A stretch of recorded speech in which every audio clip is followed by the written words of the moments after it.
Hey guys, I thought we'd just do a quick video today on essentially assembling pistons and how to get your piston into the cylinder. So there's a couple of sort of little key things here that you have to do, but it is fairly simple, even if you're not an experienced mechanic. So this kit here is actually just a standard replacement 50 kit for a TGB 50cc two-stroke.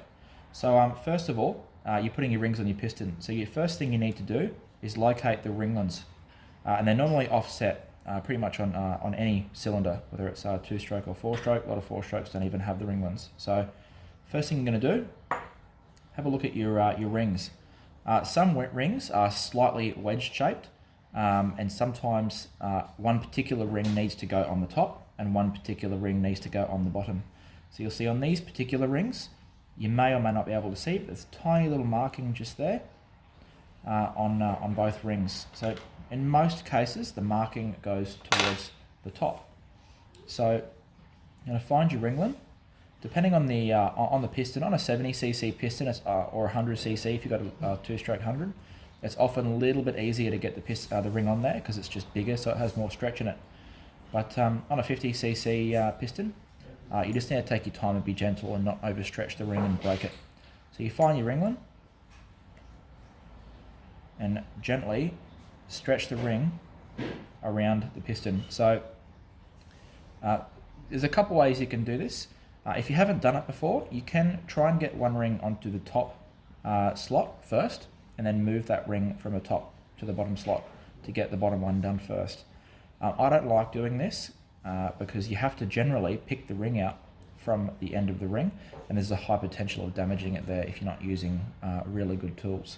If you're doing it from home, there's a good chance that you don't have full-on professional tools.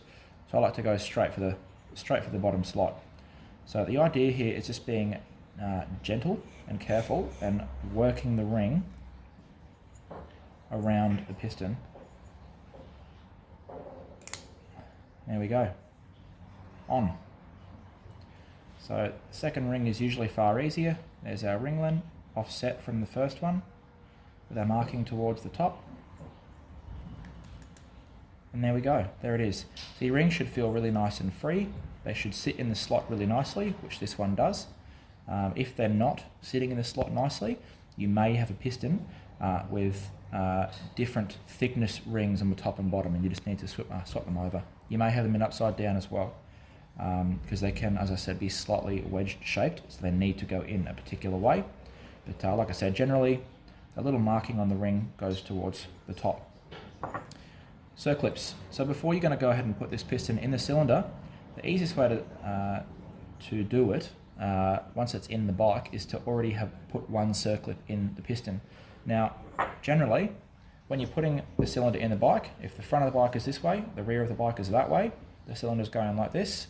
If it's a horizontal engine, as opposed to a vertical engine, which is generally like this. So you're most of the time going to be working from the exhaust side. So piston arrow always goes towards the exhaust port, so the piston is going to be located like this. So that circlip there is going to be the easiest one to put in.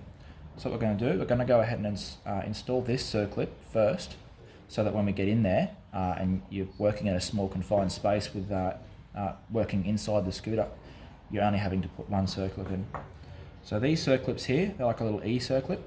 Not all cylinders and pistons have these E-circlips. Molossi, for whatever reason, still using just a C-shaped circlip. But I'll show you with these E-circlips, they're really easy to use because you can grab your pliers and just grab straight onto that little part there. It becomes quite easy. So this is another situation of being gentle and patient. So you're going to feed this end, the loose end, of the circlip in first, and using your pliers, basically you're compressing the circlip like a little ring. Now, don't always get this first time, even if you've had a lot of practice. You're essentially feeding it in there.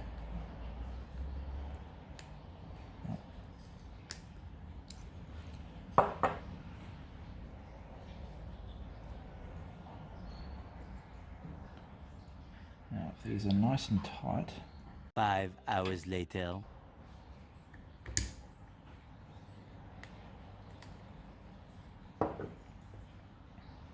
Okay, there we go. Depending on the piston and the circlip, some of them are particularly difficult to get in. Sometimes you get it first go, sometimes it takes a little while. I'm glad actually this one was quite difficult to get in, because it just shows that even if you've done it a few times, it can be a little bit difficult. So it's just about patience. So, which is a big part of the reason why we get one of the circlips in first.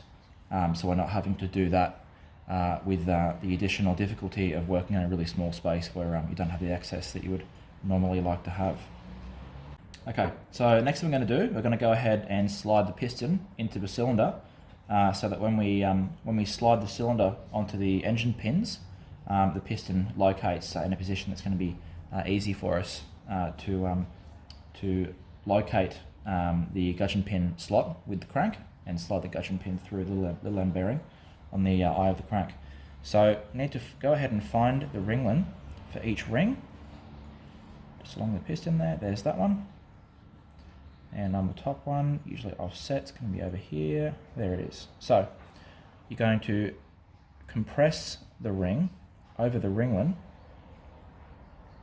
as such. Generally try and hold it across the piston like that. So you have 2 ringlets at the top. You can get your cylinder, making sure the arrow is facing the exhaust port, and gently maneuver it in. So push that one in there. Okay, so again you'll see there's a couple little spots there where it's just binding up. Again, exactly the same as everything else to do with this. It's just about patience and taking your time to get it in there properly, rather than trying to jam it in and potentially breaking something. So a lot of the time, really good idea, before you put the cylinder in the bike, get some 2-stroke oil, spread a bit of 2-stroke oil around, spread it into the rings, so that everything is really nicely lubricated when it gets up into the scooter. So you see there, nice little bit of resistance there, but it's not excessively tight. So we know everything is good mechanically there. So before you're going to go and put it in the scooter, you're probably going to put your piston somewhere around there, so the rings are still captured within the cylinder, they're not slipping out.